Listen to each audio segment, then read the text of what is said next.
Eliot had always enjoyed the serenity and solitude of the woods, a respite from the buzzing chaos of city life. Armed with a sturdy pair of boots and a sense of adventure, he set out for another hike through the Whispering Pines forest, a place he had often visited but never thoroughly explored. As he wandered deeper into the heart of the woodland, he stumbled upon something peculiar, a narrow, overgrown trail that seemed to fade into the depths of the trees. It wasn't marked on any map he had seen, and the mystery of it tugged at his curiosity. Intrigued, Eliot tilted his head and pondered whether to continue down his familiar path or brave the uncertainty of the hidden trail. A chill ran down his spine, a primal instinct, perhaps, warning him of potential danger.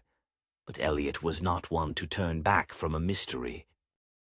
With each step, the air around him seemed to grow thicker, tinged with a tense anticipation, as if the forest itself disapproved of his trespass.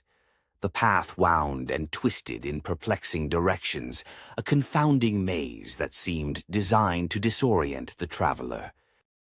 Just as Eliot began to doubt whether he should turn back, the trees parted to reveal a clearing, and at its center stood a decrepit house, consumed by shadows, but unmistakably lit from within by a flickering light.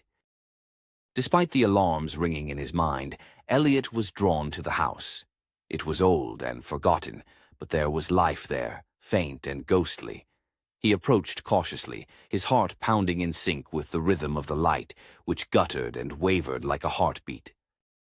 The door was locked tight, yet Eliot found a broken window at the side of the house, its fractured panes reminiscent of jagged teeth. With reluctance tempered by curiosity, Eliot climbed inside, landing in a room stifled with dust and memories. What he found inside was not a person, but an unsettling collection of photographs covering an entire wall. Each was a portrait of a person, standing somewhere familiar to Eliot. But it was the realization of where he had seen these places that sent a jolt of fear through him, the exact spots where he had walked, and recently walked, through the woods. Every photograph was a snapshot from the same perspective, as if someone had meticulously catalogued each visitor's trek, culminating in a chilling documentation. As Eliot scanned the wall, dread curled through his veins. His own image stared back at him, chillingly recent, from the back no less, with his flashlight caught mid-motion.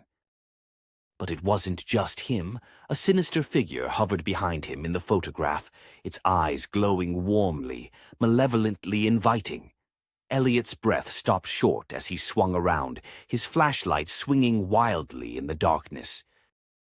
Nothing, no one, stood behind him, except perhaps the ghosts of all that had come before. Panic surged through him, yet he took a step forward, closer to the haunting wall of images. He knew not how or when his picture had been taken, nor what those eerie glowing eyes foretold. The wind howled outside, and the light inside flickered anew, breathing life into the old shadows. Eliot understood then. The forest held more secrets than he had ever imagined, intertwined with fate and folly. With shaking hands, he collected his courage, pushed open the door of the decrepit house, and ventured back along the path that had brought him here, leaving behind the realm where time twisted and shadows whispered truths too unsettling to hold.